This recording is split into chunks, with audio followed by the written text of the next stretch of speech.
Welcome to the Monday Manager Show. Today we are speaking with Jessa Bordenave. She's from the Philippines and she has a very interesting life story so far. She has started two businesses of her own, had to shut down the second one during the pandemic. The has also run one of the businesses with her husband, and now she's working remotely. So she has a very wide set of experiences, and we'll dive into them. The challenge of running a business with your partner, the challenges she faced fresh out of college when she started her first business, and the emotional roller coaster that happens and that happened with all of us when the pandemic hit, but especially in her case, where she had to shut down her company, lay off 20 people, and what that entailed. I hope you'll enjoy. So, Bea, let's begin with the tough questions first. Yes, let's do it. Might as well. What has been more challenging for you, working in a remote setup where you currently work with a company from India, or starting your own businesses and running them? When you say tough, that's really tough. um, I guess both have their own different, challenges, I would say. So, I think what's tougher is running your own business because, there are so many variables at work, your own finances, putting in the business if, you're just starting up. Um, so, if I would choose, that would be running your own business. Yeah. And you've started your own business couple of times, right? Yes. Can you Okay. tell us a bit more about the first one? Yeah, the first one, fresh off of college. I because I graduated with a bachelor's degree in business management. So why not put that into work right away? Why wait? So I had this pet business, I would say. It's PlayStation, little shop of a PlayStation. But actually on the side I have my little snack bar. So yeah, that was a fun start. I was able to kind of put my feet in the waters and step in the waters in the business world. But it was just me running and another person, as my backup and the one who opens the store.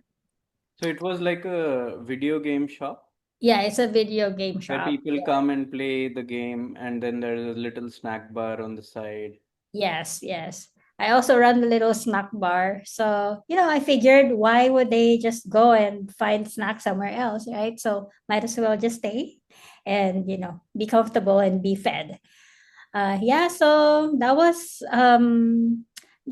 also I had the very first learnings of business, like your business permits, your managing my one person in there. So dealing with suppliers, things like that. So again, that's why I said doing a business by your own is more challenging actually than Right. working. And how come you decided to make that jump immediately after college? Because that's quite a scary decision as well, right? To Mm-hmm. just start something yourself, not knowing whether it'll work out, not work out. It's quite a difficult decision when compared to seeking a job, and Uh-huh. I would assume a lot of your classmates would have found jobs themselves, right? Yes. So I think at that age you are not um scared as much, when when you don't know what to expect. I think when that's your very first try, there's no expectations. So there's no fear of if it's gonna fail or something like that. There was nothing like that in my mind. All I needed was I need the starting capital for it, and let's see what will happen. And a lot of learnings also, like um, you know, I like what Dr. Gajal mentioned, our school didn't teach us the very basic of operations, like how to do your taxes or how to do your, um, the basic requirements to open a business, things like that. So it was really a reality check of how the school systems are, I would say. So Right. yeah. And what was uh, the toughest situation that you encountered while operating your first business? Um, having doing your marketing, number one, because again, it was kind of like different. I had to try many different things. We actually, um how to, because our target audience would be kind of like young adults or maybe students, so very niche kind of target audience. But yeah, the marketing is number one, and number two is that really, I was trying to figure it out all on my own. I think the taxes was the number one that was hard for me, because Right. I'm not an accounting major, and so I had to hire somebody to do that for me. I had some like kind of tax penalties, because I didn't know, like it wasn't Yeah. really taught to us in school, like these all of these things. So yeah, that would be the toughest for me, and I think business people can relate to this. Yeah, that was one of the big surprises for me as well when I started my own business, was Mm, just all the regulations you had to navigate. yeah. And I started mine by myself too. So it Mm-hmm. was quite challenging as well. So Mm. tell me this, how long did you stay with your first business? I think it's around 2 to 3 years. Right, And then I moved to Manila, um, to stop it for a while, and then I started my English teaching. right. So Yeah. that first business, that 2 to 3 years, how Mhm. was that period? Were there highs, lows, or was it a gradual progress? How was Uh, the experience for you? so we I would say that, in the very beginning it was really exciting and all that, but the more I think, the more you get into the business, and the more the reality sinks in, that you really need to work, um to work in different areas of business. I think, the high would be like, when the business is just doing fine, right? But the most challenging part is then, you have to deal with the low season, so, um I think it pushes me in how to be creative, really. One of the things I remember that I did, how to really market the place, was, we joined a cosplay event. I had somebody who had to be my representative in that cosplay event. So at least, our name is going out there. So it pushes you to be more creative in your marketing, I'd say. So Right, that would be your lowest, could be, you're also the most learning that you can get. right. And was there anyone there to support you, or who did you fall back on when you were feeling a bit down during those 2, 3 years? Mm-hmm. So I actually have, my partner, my, I would say, boyfriend at that time. So he was really kind of like the one pushing me to, have that entrepreneur mindset, and to practice that. So he's number one at that time. And my brother, who loves to play PlayStation. I guess Were it's they the nice most when you have. frequent client? Yes. And, um he has that insight in that world, I would say. So he loves to play that. So he gives me ideas of what the target market would want. So yeah, so it's good if you have those people around you. And how come you stuck with it for 2, 3 years? That's a long time. Mm-hmm. right? Most new Uh, businesses, they close within the first year or so. I think because the first year it was really kind of like um getting the hang of that business. I think we are not in the negative. So in the first year, so I was like, yeah, let's do it more and more. So we actually added, I think, two more units. I think in the first year, we moved to a bigger location. It's like that, and within the first year. So, uh, yeah. So I think you want to stick with it and see how far it would go, right? But um you know um I don't know if it's kind of like just a seasonal kind of, because if there's no school, Mm. the kids will not have their um what do you call that, Pocket their money money, from school. pocket Yeah. money, Yeah, they're pocket money from school. But right? all in all, I would say I've learned a lot from that first one. And what made you decide to close that okay, now it's time to close it and move on to something else? Mm-hmm. So I think it was there were like, I think the last 4 months, I would say that we are like just negative. And yeah, so financial, I would say the profit and loss is one of the major things why we end up closing it. And this is in Palawan, in my in the place where I grew up. So one of the major things actually is that there's always power outages.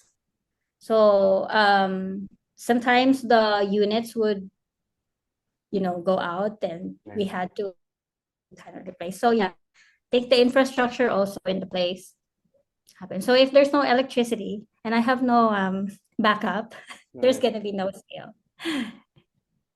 And did you have any customers getting upset at you when those situations would arise? Yeah, even when they just got in, I have to give them back the money when these things arise. So it's kind of like a balance of um you still want to provide that customer service, like, oh, they didn't finish the game, they were in for 15 minutes. So Any difficult interactions that you still remember? no, not really. Oh, that's great. Hmm. And when you were in the last 4 months, like you said, they were negative, things were in the red and Hmm. you were losing money. Um, and taking that call to shut things down, was it purely, okay, this is what the figures say, it's a rational decision, I'll close it, no big deal? Or was it a bit of an emotional decision as well, because this was your Hmm. first business, you know, and we always want things to work out? How, how were you placed mentally during that time? Okay, well, I guess at that age, you feel like maybe there are other businesses that I can try in the future. So at that time, my mindset was, this is my first, and everything that I'm learning from this, I will carry to move forward. But of course, it was kind of like difficult, letting go, because I was so kind of like proud, that I have built that. But you have to really make that logical decision, even if there is an emotional side of that. But yeah, and then all of the hard work that you put in. I guess I was just looking at the bright side, that at least I learned from firsthand. And was it clear to you at that time what you would do next, or did you take some time to figure things out? I took some time to figure things out, and um I guess that's why I went to Manila at that time, because I was really exploring, like maybe hands off of it for a while, try something else because I guess at a young age you really want to try different things. And what was that experience in Manila like? Like, was it your first time living there?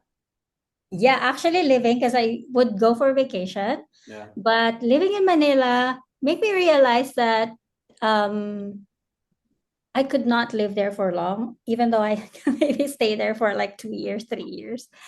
Maybe I'm like really on the province side and more space, So, but living by yourself, you know, um, paying for your own utilities and everything, and your home, and it's also another learning experience for me. Like you're out there, as I think I would say that I have been babied in my family. right. So going out on your own is an experience also. So yeah, And was it scary or was it exciting? both, there's a scariness on there, but I kind of like love to explore and be able to prove to myself that, even while you're scared, you can still do things. So yeah, pushing myself out there. And what was that next step once you went to Manila? What did you start doing there? I started applying for jobs. Actually, one of the things that my brother told me, because I was applying for like McDonald's, like, like manager trainee, something. And one of my brothers said, it's just so hard because they actually want to protect you from the things that would make you grow. So I Mm. really wish I would have pushed through with that, but you better listen to the right voices, I guess. But I really wanted to do like F&B, food Right. and beverage. um I was able to get into interviews with the companies, but I don't know, it didn't push through. So I started like, okay, let me try teaching in English. So actually, that's the next point of my career. I would say I was teaching um, actually Japanese students. I was teaching. It wasn't um, it wasn't paying much, Right. but it was again, trying to put myself out there, trying new things. And how long were you teaching? I think it was only 8 months. Right. But Mm-hmm. what was this experience like, teaching Japanese students? Had you had much interactions with Japanese kids or Japanese people before? Mm, no, but I didn't quite know what to expect. But the training was we are gonna be able to actually speak to them because they are already kind of like speaking English. Right. So it was more on proper sentence structuring, basic conversations, things like that. And So the hardest part for me was talking to like business, young professional and business enthusiasts, because they are really asking a lot of when it comes to business. So you have to kind of like adjust to different kinds of age and level. and were you able to easily handle the dynamics of a classroom? It's actually a one-on-one. Ah, okay. Yeah, it's a one-on-one kind of setup, so it's much easier and much focused. So yeah. And so while you were teaching Japanese kids and students, is there anything that you learned from any of them that you still remember? um I guess not in particular when it comes to learning, but the way their culture is. Mm-hmm. So um you know i've I had some students who are kind of like elderly, and they still truly want to learn a new language. So that's really good for me, I mean, to see that. And sometimes they show their the people that they are in the house, so I think one of the things I kind of learned is that Japanese people actually have their elders also in their household. So yeah, that, and many of the business students that I have, they're so kind of like what do you call, they're so bland, what do you call that? They don't have any kind of like interaction in their face or whatever. They're very serious, I would say. Okay, okay. Very serious. Interesting. And then what happened after 8 months? Mm-hmm. So after 8 months, um, I had, again, the question is like, what's next for me? So after that, um, this is pretty cool because I don't think I have shared this before, but I went to my aunt and my uncle, and he actually has this band that is going abroad. And as you know, in the company that I actually sing in a band, and that's what I did in college as well, is he actually invited me to go and try it out. So that's As a the band start. singer. Yes. So that's when that's when it started again. I thought I'm over with my singing and all that, but he actually invited me to join his band, and I was we're practicing, we're having all these different functions and events that we have to play. Hmm?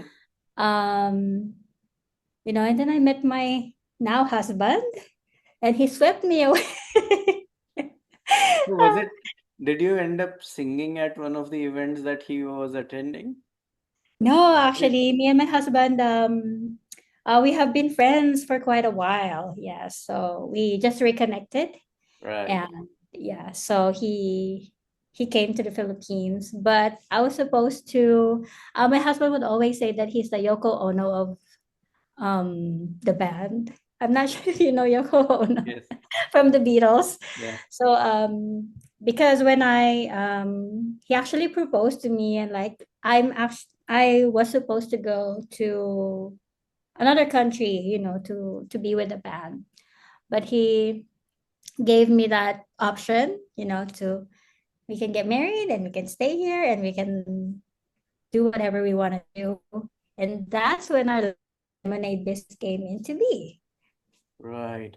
And how long were you in the band before your husband proposed to you? Mm, I think actually my husband proposed to me. I think I already know that he is going to propose to me, but when he got to the Philippines, I think I was already singing with my uncle for 6 months already. Okay. Then he came, and What were those sorry to interrupt, what were those 6 months like with the band? it was, it was very different as a going to the office, and because the band life is always late nights, and late mornings, I would say, when you wake up. So it's a very different way of living if you would, is if you're gonna do it as a career, because it's a nighttime kind of job. So How um did you adapt to it? I think you just gotta do, you know, what I drink a lot of coffee during nighttime and have that energy. Yeah. So uh it's funny that you're asking all these questions because it's making me recall the things in my life, and like, oh, I did all of these things. And Um it's also not on your LinkedIn profile, by the way. it is not, because it's not that the professional time. Yeah. So yeah, so I think also one, singing in a band, it pays okay, but also you have to kind of deal with where you're gonna stay, all of your utilities. So I think um It Because from the teaches, outside, it looks very glamorous, right? You were a band singer and all those things. But yes. It's what like was you're living what this, was the reality like? the reality is like, you have to, pay for everything, for yourself, so a lot of people, when they see me in the stage and like you're glamorous and all that, but in reality, you're living a normal life, I would say. So I guess what I was looking forward to was going abroad and working, on that for a higher salary. But of course it didn't happen, but it all worked out for good. Right. Anything that experience with the band really taught you that still has stuck with you? Um, so I think one is that um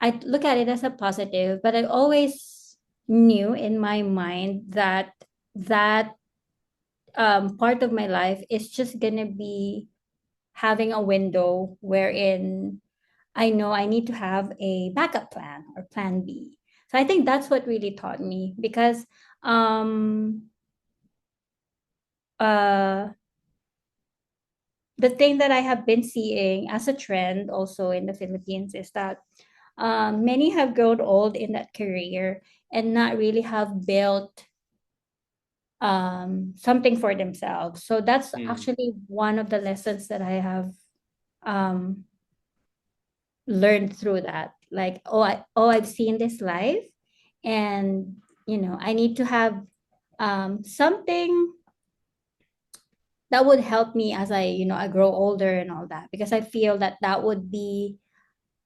kind of like a young, it's good when you're all young, and Yeah. I also give that to some of the friends that I have, like I think this would not be a long-term kind of like career for Hmm. to have. So yeah. Yeah, very wise lessons there. I know, Some yeah. some which some of those which more people could help learning. So Yeah. then your husband came into your life, you left the band, hmm and then was it easy to decide the next step? um it was easy because I know I'm in love. Hmm. And but saying goodbye to my uncle and the band members, that was the hard part, Right. to kind of like have that was a hard conversation How did because it go? it was kind of tensed, for me to break the news to them, because the plan was really to go out, but I guess at that time also it was, I didn't have the skill to how to to have a hard conversation at that Right. time. So It it was the was, first time probably that you were having such a conversation. yes, most most probably, you know. So it was, I don't know how to really say it, but you just gotta say it. I don't know how um to make it very diplomatic. I just went, to like, Tito, I have to, all of this and that. So um I guess at the end, what I'm thinking is they would understand, they can find a replacement. And I think that would be um a long-term plan for me as well. Like, this is kind of like um an opportunity for me to, you know, have a different life, Yeah. So yeah. Did that conversation feel harder because he was your uncle? Yes. It was because he was also the leader of that particular band. So he had to break also the news to the other teammates. So, How did everyone react? well, they were kind of like, I guess, disappointed, because we have been practicing for the months on end. So it was hard for them, but nevertheless they were able to find, a replacement for me. Yeah. And I your was crying. I was crying when I broke the news. yeah. And your relationship with your uncle, it stayed the same afterwards as well. Nothing changed. No hard feelings after that. Yeah, no hard feelings after that. I think, and I even told them, if there's anything I can help with, anything that the band needs, I can kind of like, well, my husband was kind of saying, if there's anything you need, just say so. But we were able to help. Yeah, so everything went well. It went well for them also. They were able to go Mhm. multiple times actually internationally. Yeah. Really nice. And so then you embarked on this new journey with your husband. How did how Yes. did that go? Um, I think the first few, when we got married, it was actually when he was like, we maybe we have to do something. So it was our business was really kind of like a pet project for both of us also. But again, like what I said, from the first business that I embarked into, all of that learning was I was able to apply to this new business. So, you know, I don't think both of me and my husband are keen on being busy, I would say, and doing things. So we are both on that same mindset of maybe let's start a business. So So how did you decide what business to start? we actually started looking at what are the businesses that are making money in the malls. Mm. So, we just started looking. We are studying some of the businesses discreetly. Because we really want to see why are these businesses making money, what's making them different from the others, especially in the malls. So yeah, so we really did some research and some monitoring. And at first, we were thinking of having I'm not sure if you know the shawarma or like Yeah. the Persian. Yeah. So at first, we were thinking of that. But, with everything else considered, the raw materials and things like that. So said, this might be a little harder to start with. And it hit us when we went to Manila in one of the biggest malls in there. And there was a lemonade stand. So, and that is something that in Palawan, we don't have that yet. So we kind of went in, tasted the lemonade, and my husband said, we can make better lemonades than this. So that's when we kind of like, maybe we'll do it. And I actually studied baking in in after we got married. So actually I was able to use that skill to actually prep and create our own recipe. So that's when the whole magic happened.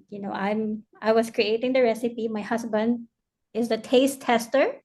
So it was a And special lemonade recipe? I think it is.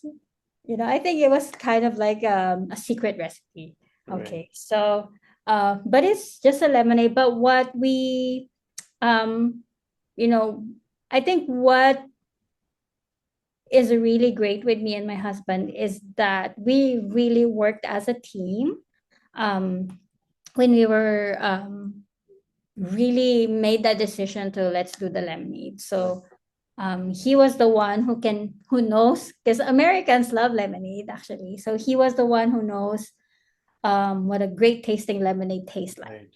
So that's when we we found the right measurements and formula for it. And how long did your lemonade business run for? Okay, so 20 we started in 2018. 19. Okay, it's just 2 years, I guess. Because You did it up till the COVID yes, pandemic until started. the COVID, yes. But we are the great thing about it is that when we moved here in Iloilo, that's when we really kind of like grew, because Iloilo, where I am now, is the third largest city in the Mhm. Philippines. So there's a lot of malls, yeah. Right. But one of the things actually that I have learned through that is uh you don't need to grow as fast, even if you think that the city is big. So these are my learnings. Right. Because um having one business and staying in that, and just staying on what makes it, um Tick. focusing on that and just focus on what works. I think that would be like the biggest lesson for me, during that time, because I there have were some no. Go ahead, please. yeah, because there were some branches that are not working at all. Hmm. So I think, um you know we we put in like the biggest effort to expand, but we were also spread out, financially. And we had to hire more people, train more people. So it was, if there's a lesson there, slow down. I would say slow down. And then the COVID happened, so it's totally like, Right. okay.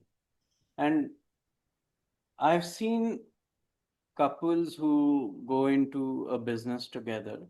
I've seen both sides to it, where some couples are able to make it work. Their business doesn't affect their personal relationship that much, and Mm-hmm. they're able to make that dynamic work out. Whereas Mm-hmm. I've seen other couples where the business really affected their personal relationship as well as Mm-hmm. spouses Mm-hmm. and as partners. Yeah. So, what was the dynamic like between you and your husband when you navigated the highs and lows of your business? Yes. So, there were some moments, of course. When it's all, they say, everyone can, what do you call that? Everyone can drive until, or everyone can sail until the storm comes, right? So, yes, of course, there were moments when we would, um, sometimes second guess, the decisions that we're making. you know um I would say that my husband is more strategic on it and logical. That's why I always say, like, maybe men are more stern in their emotions and all that. But he really was the one who had kept me in check, like in my emotions and all that. Yeah, so I have relied heavily on him on that, like, the decision making, and thinking, a strategic and critical thinker. Right. So that's the good balance, I guess, between us. And were you able to keep the business separate from your personal relationship? That was it was really hard, because the business is just, it's within us. Even in our household, we have one of our rooms as a storage area. But um I think we were so into it that we didn't know where the business and the personal life ends. But um he was more of that. He knows where the boundaries are when it comes to business and personal life. But for me, it was kind of hard to draw the line. Right. And were there any moments that were tough? when you say it was hard to draw the line? Yes, because I guess this is also, and I guess you can relate to this. Like when you have a business, sometimes it gets in, you think about it when you sleep, when you wake up, that's the first thing that's gonna come into your mind. So I didn't have all the skills of meditation and the mindset of that back then. So that's when I was like, most of the time I'm the one getting overwhelmed compared to my husband. So yeah. And how did you navigate those situations? Ah, yeah. So how did I navigate that? Um, did I even navigate it? I would say I just lived my I just lived my life, I would say. Just take it in as it is happening. Yeah. So it was, frustrating, it was hard. But I guess I survived it because here I am, and again, it's as I grow older, I would say, the maturity comes, and I'm learning a lot, also myself and my regulation with my emotions and all that. So I'm just happy that I'm still here with everything that I've been through with the business. Understood. And in that business, the lemonade business that you guys started, how many people did you end up hiring at the highest point? I think because we had like 7 locations, 5 here and then 2 in Palawan. Mm-hmm. So more or less 20 people. 20. And Mm. so, were you the strict discipline, ruler in hand kind of boss, or were you the laid back boss? How were you? I was kind of like not a strict one, but kind of like I want to know what's going on and what's happening and controlling, I would say. Um, that is also one skill that I was not honing at that time. Um, so, I hired people in Palawan to manage that part. And here, I have a secretary and all that. But I was still really overwhelmed, So at that time, I don't know what I was missing. Why am I still overwhelmed, but actually one of my brothers said, you have to step back and let the people do their jobs. Right. So that's when I really started kind of learning. So okay, so that trust that you really need to give to your people.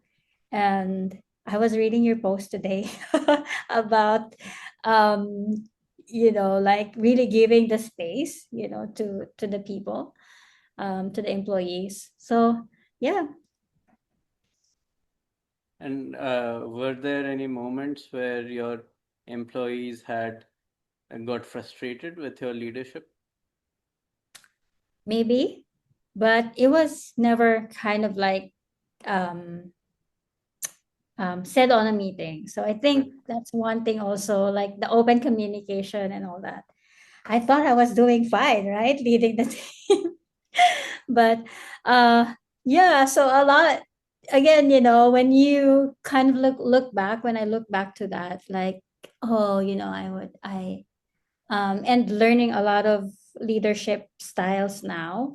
I would have said, oh, I could have done this before. Maybe there will be different outcomes, but we are where we are. So Right. And how did you and your husband divide uh, managing the business? What did you look after hmm. and what did he look after? Mainly me, I would be like the day-to-day operations, like really, talking to the people, like um making sure that the schedules are okay, Hmm. because we have shifts also. Him, he likes the digital side of it, so making our the logos and the marketing collaterals and all that. So he's more on the digital side of things and the marketing because he actually graduated advertising in college. So yeah, both are very that was also kind of like something that he wanted to do, to practice that. So And how was the moment when the pandemic started and you had to close things down? I think with everyone, every businesses, that would be like the most challenging part. Um um Again, we were like looking at the finances, like because the malls here, they still want you to open, um even if people are not allowed to go out. So that's that dynamic, and we still have to pay rent, in all of these locations. So yeah, so that's one thing. Uh yeah, and the roads, they're closing it out, but for me and my husband, like the uncertainty of everything, I would say that was the decision making maker for both of us, because also my husband has some respiratory issues as well, so Right. we cannot do the operations going up, in and out, all of that. Finances, health and finances, I would say. And but there were like quite a few employees depending on you guys for their daily bread and butter as well, right? So how did you Yes. break the news to them? How did they respond? Mm-hmm. So we kind of actually had that plan of, how can we at least support the employees, maybe 2 to 3 months of, you know and during the height of the pandemic, right?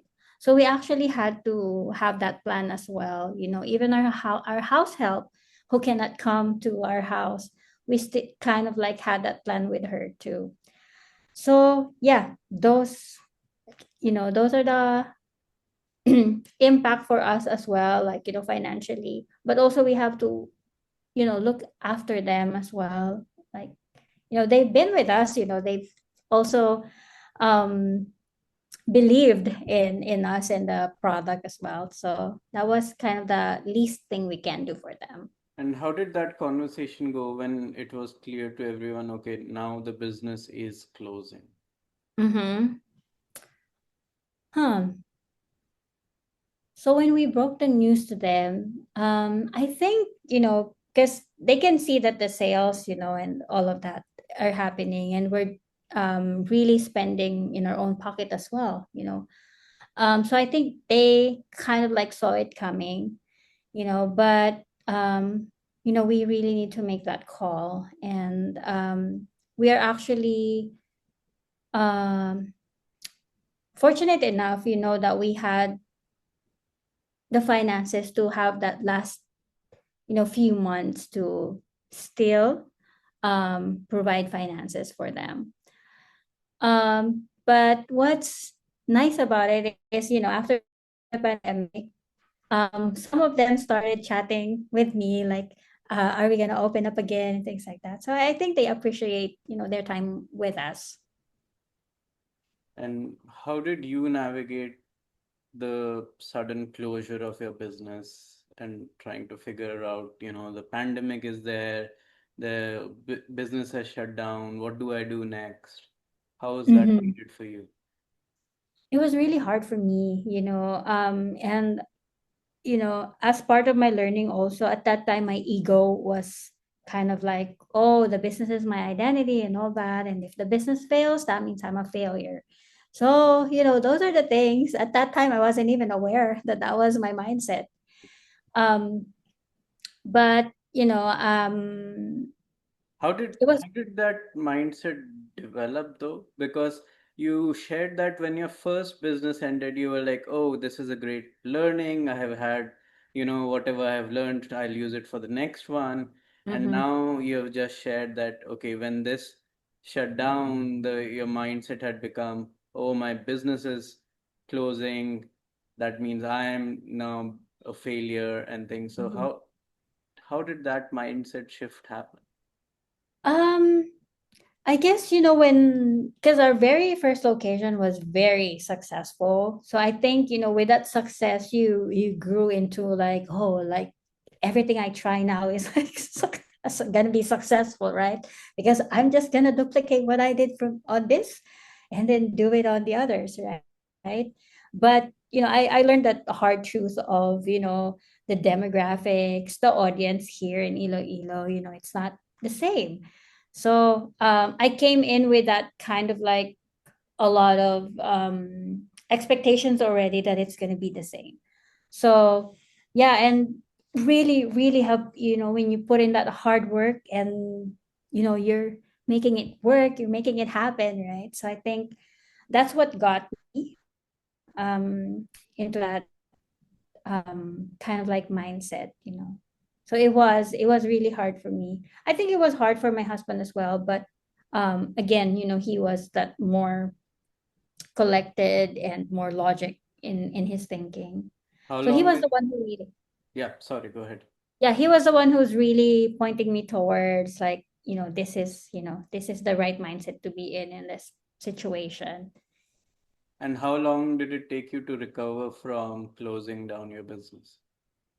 mm, I would say um not that long, I guess. I think by May, because we closed it down during the pandemic, um, February of 2020.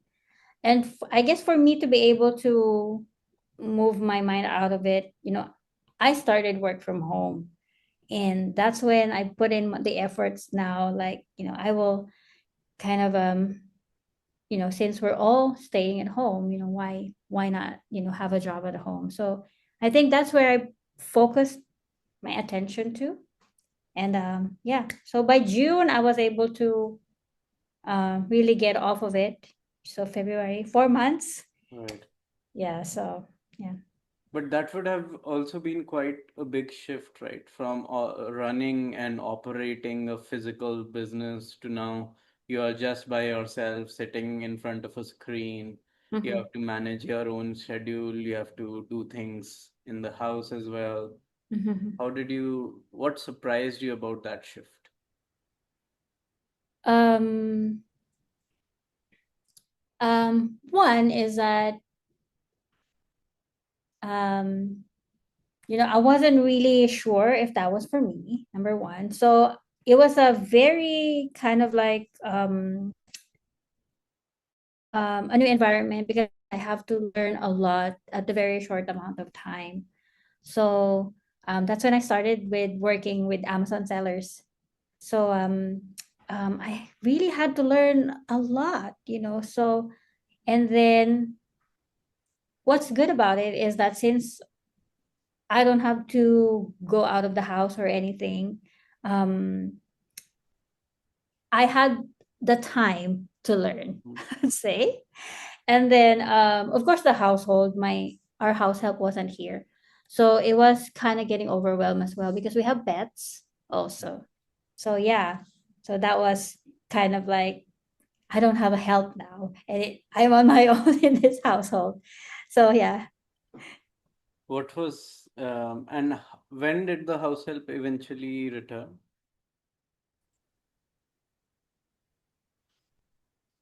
Um I think by July, I'm no, June, maybe September, October, somewhere. So Not. there was like quite a few months in between where you had to work and you had to handle a lot of household responsibilities as well, Mm-hmm, and you yeah. had pets.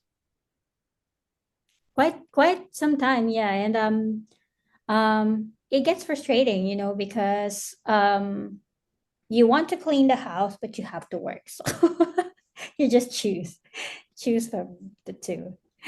Did that get um too much for you at any point in time? Uh yes and no. I guess again you again learn that you don't have to do everything all in one day. So I think that's kind of like what the biggest lesson for me is that I don't have to finish all of this in one day. I'll take one task at a time, you know. Also, my husband was there also to kind of Yeah, like help out. yeah. Your husband seems to be someone who's supported you quite well over the years, right? What's one thing that you've learned from him professionally? Professionally, discipline, he is that. And do to not give up when things gets hard. I have seen him do that, in many areas of our lives. So that's the one thing that I really look up to him for, you know. I'm still learning, I'm still kind of like, when things get hard, I have to push. I think that's one that I'm continually learning. When things get hard, just push through. That's really nice. And so after that, you've remained in the remote work kind of environment since then, right? You never decided that, okay, now the pandemic is over, let's restart some physical business or thing like that. It has been in our kind of like minds. Um, um, I think I think there are some ideas in our heads lately, like whether we start big and easy, or should we have, another kind of business, physical business. So many ideas are popping up, but not we're not really sitting down and like, hey, let's do this. Okay. I think, as you also know, like are kind of like prioritizing travel lately, to, maybe see some other business ideas outside, things like that also. So we're taking our time, I would say. We're not closing our doors in opening either the same business or another venture. Right. So yeah. And that's an important point you bring up.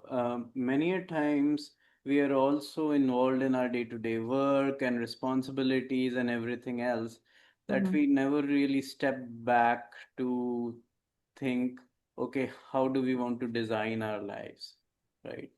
And that's something which you guys are doing right now, right? You Mm-hmm. think, okay, how do we want our work to be? How do we want to live? What's our priorities? How come Yeah. you decided to start to consciously think about that? I think because of the pandemic, we had a lot of realizations as well. Like, life is very uncertain. Things can be okay one point, and then suddenly, everything changes. So that's one of our realizations. And we had been so focused on growing the business that we forgot to have, a conscious life on what we are missing out on. Uh, so that, we are talking a lot. We're talking a lot about what we want to be, what we want to have. And then, um like, again, the uncertainty of the future, although we're prepared for it. So yeah, it's more. Anything in those discussions that has surprised you? Like, oh, I didn't used to think this way a few years ago. Yes, because I actually just want to, grind and hustle and all that, both of us kind of. um but I think slowing down really gives, makes you reflect on, like, what choices you want to make with your life. And what truly makes you happy and content, things like that. So And what's making you happy these days, Bear? um I think one is, Living each day with joy, actually, intentionally waking up every day and telling to myself that um, I'm gonna live today as happy as I can, whatever happens today. I think that's having that mindset, with everything that I have been through actually. So that would it's the mindset, I would say. Great. I think that's a great point where we can end the interview. Did you enjoy it? Yeah, yeah. I think I've like told the life that I haven't really talked about it in public, I would say. Thank you for sharing that. Yeah.